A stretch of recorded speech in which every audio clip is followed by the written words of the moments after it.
Hello everyone, this is Pooja Singh. I hope you are doing well and your study is also going good. Now today I will discuss about CTET 2023 syllabus. So start करते हैं. And आप लोग को यहाँ पर दिख रहा होगा मैं सीटेट का यहाँ पर सिलेबस को डिटेल में बताने वाली हूँ. एंड आप लोग को किसका बुक पढ़ना चाहिए या फिर प्रीवियस ईयर का क्वेश्चन कहाँ से ले, मैं इसके बारे में आप लोग को डिटेल इस वीडियो में बताने वाली हूँ. तो वैसे स्टूडेंट जो सीटेट का प्रिपरेशन कर रहे हैं, इसके पहले भी एग्ज़ाम दिए थे और उनका एग्ज़ाम क्वालिफाई नहीं हो पाया था, तो मैं उनके लिए ये वीडियो लाई हूँ. ये इस वीडियो को देखेंगे और मैं जैसे आप लोग को बता रही हूँ, अगर आप लोग वैसे फॉलो करते हो तो आप लोग का एग्ज़ाम 2 मंथ्स में आपका क्लियर हो जाएगा. तो चलिए देखते हैं इसको आप लोग को कैसे पढ़ना और कैसा इसका सिलेबस रहता है, किस किस टॉपिक से क्वेश्चन आता है, इसका बुक क्या रहता है, किस बुक से स्टडी करना चाहिए, इस वीडियो में डिस्कस करती हूँ. तो चलिए स्टार्ट करते हैं. स्टार्ट करने से पहले अगर आप मेरे चैनल पर नए हैं तो प्लीज़ चैनल को लाइक कीजिएगा, सब्सक्राइब कीजिएगा एंड शेयर कीजिएगा ताकि न्यू वीडियो का अपडेट आप तक जा सके. तो चलिए स्टार्ट करते हैं. जैसा कि आप लोग को पता है, सीटेट का एग्ज़ाम जो होता है उसका 2 पेपर होता है. पेपर 1 होता है एंड पेपर 2 होता है. तो मैं इसी के बारे में पहले डिस्कस कर लेती हूँ. सीटेट का जो भी स्टूडेंट होंगे जो सीटेट का प्रिपरेशन कर रहे हैं, जिनका टीचर बनने का ड्रीम होगा, उनके लिए मैं ये वीडियो लाई हूँ. तो यहाँ पर मैं आप लोग को बताना चाहती हूँ कि इसका 2 पेपर होता है. पेपर 1 वैसे स्टूडेंट देते हैं जिनको क्लास 1 से लेकर क्लास 5 के स्टूडेंट को पढ़ाना रहता है. और पेपर 2 वैसे स्टूडेंट देते हैं जिनको क्लास 6 से क्लास 8 तक के स्टूडेंट को पढ़ाना रहता है. ठीक है. अगर चाहें तो स्टूडेंट पेपर 1 पेपर 2 दोनों ही दे सकते हैं. ऐसा नहीं है कि पेपर 1 ही बस दे सकते हैं या पेपर 2 ही दे सकते हैं. आप दोनों पेपर में से किसी भी पेपर को दे सकते हो. उसके बाद अगर बात करें तो पेपर 1 में जो आपका सब्जेक्ट रहता है वो आपका 5 सब्जेक्ट रहता है. अगर पेपर 1 का बात करें तो इसमें सब्जेक्ट आपका कितना रहता है, 5 सब्जेक्ट रहता है. वैसे स्टूडेंट जो इसके पहले एग्ज़ाम दिए होंगे उनको आइडिया होगा. एंड अगर पेपर 2 का बात करें तो इसमें आपका 4 सब्जेक्ट रहता है. इसमें आपका 4 सब्जेक्ट रहता है. अगर बात करें दोनों में ही तो दोनों में 3 जो सब्जेक्ट रहता है वो सेम रहता है. इसमें से जो 3 सब्जेक्ट रहता है वो आपका सेम रहता है. इसका भी 3 सब्जेक्ट और इसका भी जो 3 सब्जेक्ट रहता है वो सेम रहता है.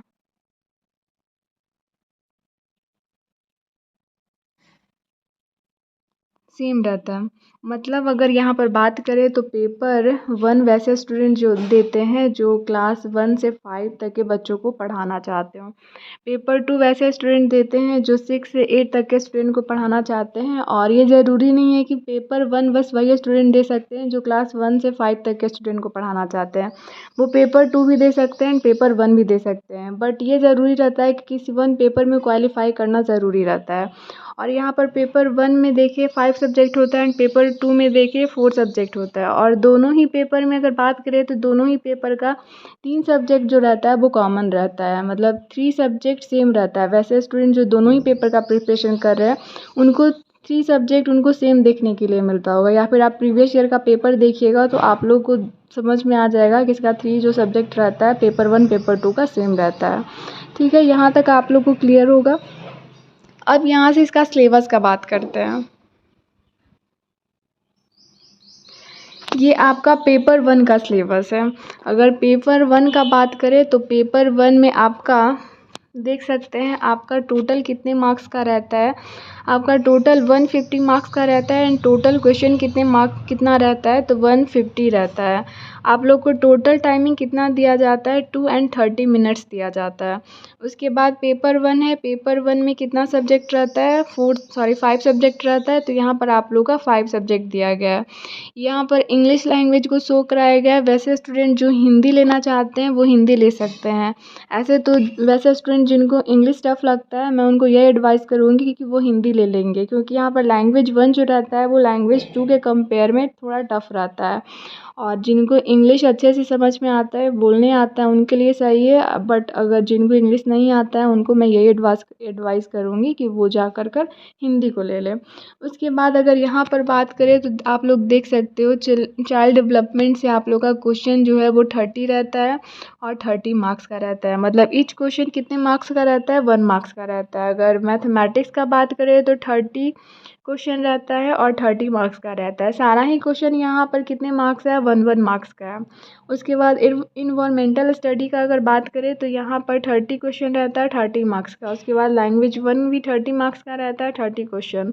उसके बाद फिर लैंग्वेज 2 देखें तो वो भी 30 क्वेश्चन रहते हैं 30 मार्क्स का रहता है।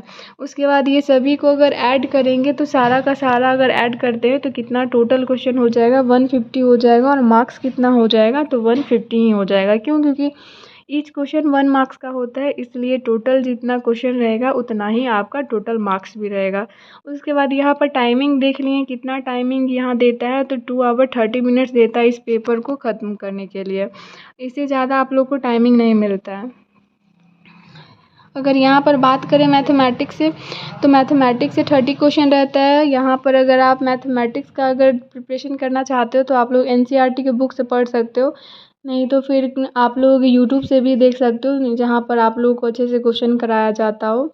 यहाँ पर अगर देखा जाए तो 15 क्वेश्चन जो रहता है वो आपका क्लास 1 से लेकर 5 तक का जो बुक रहता है उससे पूछा जाता है, और बाकी 15 मार्क्स जो रहता है वो आप लोग का पूछा जाता है कि आप लोग कैसे बच्चे को स्टडी करवाएंगे, उससे क्वेश्चन दिया हुआ रहता है। उसके बाद फिर इन्वायरमेंटल स्टडी में भी देखें तो सेम ऐसा ही रहता है, 15 क्वेश्चन रहता है। उसके बाद 15 जो क्वेश्चन रहता है वो आप लोग बच्चे को कैसे स्टडी कराएंगे उससे क्वेश्चन दिया रहता है, ठीक है। उसके बाद लैंग्वेज में भी सेम ऐसे ही ग्रामर से रहता है, बट ग्रामर का बहुत कम ही पोर्शन देखने के लिए मिलता है। एंड ये आपका पेपर 1 था। एंड पेपर 2 का बात करें तो आपका पेपर 2 में 4 सब्जेक्ट्स रहता है। और यहाँ पर अगर देखा जाए तो लैंग्वेज 1 एंड लैंग्वेज 2 जो रहता है वो आपका कंपलसरी रहता है यहाँ। नेक्स्ट, अगर पेपर 2 का बात करें तो पेपर 2 में आप लोग देख सकते हैं यहाँ पर चाइल्ड डेवलपमेंट से 30 क्वेश्चन रहता है। मैथमेटिक्स एंड साइंस से यहाँ पर कितना क्वेश्चन रहता है, 30 रहता है। उसके बाद फिर यहाँ पर सोशल स्टडीज़ और सोशल साइंस का अगर बात करें तो यहाँ पर 30 क्वेश्चन रहता है। उसके बाद लैंग्वेज 1 एंड लैंग्वेज 2 से 30 क्वेश्चन रहता है। यहाँ पर भी टोटल क्वेश्चन 150 रहता है, और यहाँ पर भी ईच क्वेश्चन कितने मार्क्स का रहता है, 1 मार्क्स का रहता है। तो यहाँ पर जितना क्वेश्चन रहेगा उतना मार्क्स भी रहेगा, मतलब अगर टोटल क्वेश्चन 150 है तो आपका टोटल मार्क्स कितना होगा, 150 ही रहेगा। इसके लिए भी टाइमिंग आपको सेम दिया जाता है, 2 आवर दिया जाता है और 30 मिनट्स दिया जाता है, ठीक है। तो ये आपका पेपर 2 का था। एंड आप लोगों को ये पता चल गया पेपर 1 में कौन सा सब्जेक्ट रहता है एंड पेपर 2 में कौन सा सब्जेक्ट रहता है। तो वैसे स्टूडेंट जिनको पता नहीं था कि पेपर 1 पेपर 2 में क्या सब्जेक्ट पूछा जाता है या फिर किस बुक से पढ़ना चाहिए, तो मैं इस वीडियो में इसलिए इस वीडियो को मैं लेकर आई हूँ, एंड आप लोग को जिससे समझ में आ जाए कि आप लोग को क्या पढ़ना चाहिए, जिसके हेल्प से आप लोग 2 मंथ्स में सीटेट को क्वालिफाई कर जाओ। अब मैं आगे बताने वाली हूँ कि आप लोग को इसका कैसे प्रिपरेशन करना है। तो अगर बात करें इसका प्रिपरेशन का, तो आप लोग को ज़्यादा से ज़्यादा आप लोग को क्या करना है, प्रीवियस जो पेपर होता है उससे आप लोग को सॉल्व करना है। प्रीवियस जो पेपर रहता है प्रीवियस ईयर्स का जो क्वेश्चन रहता है उससे आप लोग अगर पढ़ते हो तो आप लोग के लिए बहुत ज़्यादा आसान हो जाएगा। मैं आप लोग को यही एडवाइस करती हूँ, आप लोग एनसीईआरटी का जो बुक है उससे आप लोग पढ़ लीजिए, मैथ्स हो गया या फिर आपका साइंस हो गया उससे पढ़ लीजिए। उसके बाद फिर अगर बात करें तो आप लोग के पास 2 मंथ्स बचा हुआ है, आप लोग जितना ज़्यादा से ज़्यादा प्रीवियस पेपर को अगर सॉल्व करते हो उतना अच्छा रहेगा। क्योंकि अगर आप लोग प्रीवियस पेपर को अगर सॉल्व करते हो तो आप लोग को आइडिया भी हो जाएगा। बट इतना आप लोग याद रखिएगा कि अगर आप प्रीवियस पेपर को अगर आप सॉल्व कर रहे हो तो आप लोग समझ कर सॉल्व कीजिएगा, बस ऐसे ही उसके आंसर को याद नहीं करना है। आप लोग उसको समझ के सॉल्व करेंगे, जिससे अगर मान लेते हैं मैथ्स का अगर उस टाइप से क्वेश्चन देता भी है तो आप लोग का मैथ्स बन जाएगा। अगर मैथ्स में अगर डिजिट या फिर नंबर चेंज रहा, पैटर्न सेम है, सेम टाइप का क्वेश्चन है, तो वैसे आप लोग का सॉल्व हो जाएगा। लेकिन अगर आप लोग सॉल्व अगर समझकर नहीं, उसको समझते नहीं हो, बस ऐसे ही आंसर को याद कर लेते हो, तो यहाँ पर आप लोग को प्रॉब्लम कर देगा। ऐसे अगर आप लोग को मैथ सॉल्व कर लेते हो तो आप लोग का जो कैलकुलेशन रहेगा वो भी आप लोग का सही हो जाएगा, क्योंकि एग्जामिनेशन में कम टाइमिंग मिलता है। तो इसीलिए मैं आप लोग को यही सजेस्ट करूँगी कि आप लोग प्रीवियस ईयर का जो क्वेश्चन है उसको आप लोग ज़्यादा से ज़्यादा सॉल्व कर लीजिए, ताकि आप लोग के लिए हेल्पफुल रहेगा। एंड आप लोग 2 मंथ्स में आप लोग एग्ज़ाम को भी क्वालिफाई कर लोगे। तो वैसे स्टूडेंट जो अभी अभी सीटेट का प्रिपरेशन करना स्टार्ट किए हैं, मैं उनको यही एडवाइस करूँगी कि वो प्रीवियस ईयर पेपर बनाना स्टार्ट करें, और जितना ज़्यादा टाइम प्रीवियस ईयर पेपर बनाते हैं समझकर उनके लिए उतना ही अच्छा रहेगा। तो आप लोग अभी से कंटिन्यू हो जाइए, क्योंकि ज़्यादा टाइमिंग आप लोग के पास नहीं है। अगर आप लोग अभी से स्टडी करना स्टार्ट कर देंगे तो आप लोग के लिए ईज़ी हो जाएगा। एंड जैसा कि मैं बोली कि मैं बुक के बारे में बात करूँगी, तो मैं बुक से बोलूँगी कि एनसीईआरटी का आप लोग बुक पढ़ लीजिए। उसके बाद फिर मैं बोलूँगी कि जितना भी प्रीवियस ईयर क्वेश्चन है आप लोग उसी को बस सॉल्व कीजिए, जिससे आप लोग को आइडिया भी हो जाएगा। अगर आप लोग चाहते हैं कि ज़्यादा से ज़्यादा क्वेश्चन सॉल्व करें ताकि एग्ज़ाम को क्रैक कर सकें, तो बस आप लोग प्रीवियस पेपर को ही सॉल्व कीजिए और एक्स्ट्रा कुछ भी मत कीजिए। एंड बाकी आपका जो सोशल स्टडी है उसका भी आप लोग प्रीवियस पेपर देखिए एंड कुछ यूट्यूब से देख लीजिए, जिससे आपका एग्ज़ाम को क्वालिफाई करने में मदद मिल जाएगा।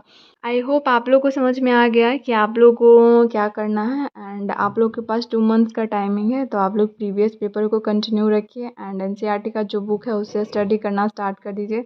एंड ग्रामर पे भी आप लोग ज़्यादा फोकस मत कीजिए। अगर टाइमिंग मिलता है तो आप लोग लास्ट में ग्रामर को देख लीजिएगा, क्योंकि ग्रामर से बस 2-3 ही मार्क्स का क्वेश्चन रहता है। वैसे स्टूडेंट जो इंग्लिश लेंगे उनके लिए मैं बता रही हूँ। एंड बाकी तो मैं यही एडवाइस करूँगी कि जिनका इंग्लिश अच्छा नहीं है वो हिंदी ले लें, ठीक है। तो अगर आप लोगों को कुछ वैसा रह गया जो आप लोग को समझ में नहीं आया तो आप लोग कमेंट कीजिएगा। एंड अगर आप लोग चाहते हो कि मैं इसका प्रीवियस पेपर लाऊं तो आप लोग कमेंट कीजिएगा, मैं इसके प्रीवियस पेपर को लाऊंगी, जिससे आप लोग को एग्ज़ामिनेशन में हेल्प हो जाएगा। एंड अगर आप प्रीवियस पेपर को अगर सॉल्व करते हो अभी से ही एग्ज़ामिनेशन तक, तो मैं 100% गारंटी देती हूँ आप लोग का एग्ज़ाम क्वालिफाई हो जाएगा। बट आप लोग समझ कर ही करिएगा, ऐसा नहीं है कि आप लोग बस आंसर को याद कर लीजिएगा। अगर आप लोग समझकर अगर प्रीवियस पेपर पर अगर आप लोग ध्यान देते हैं, सॉल्व करते हैं, तो आप लोग एग्ज़ाम को 2 मंथ्स में क्रैक कर सकते हो। तो अगर आप लोग मेरे अनुसार अगर चलना चाहते हो तो मैं आप लोग को यही एडवाइस करूँगी। एंड आप लोग प्लीज़ फॉलो कर कर देखिए, आप लोग को ज़रूर ही आप लोग के लिए हेल्पफुल रहेगा। तो आई होप आप लोग का जो भी डाउट था मैं क्लियर करने का कोशिश की। एंड फिर भी अगर कोई डाउट रह गया हो तो आप लोग कमेंट कीजिएगा। तो चलिए नेक्स्ट वीडियो में मिलते हैं। एंड आई होप आप लोग के लिए ये वीडियो हेल्पफुल रहा तो लाइक, सब्सक्राइब एंड शेयर ज़रूर कीजिएगा, ठीक है।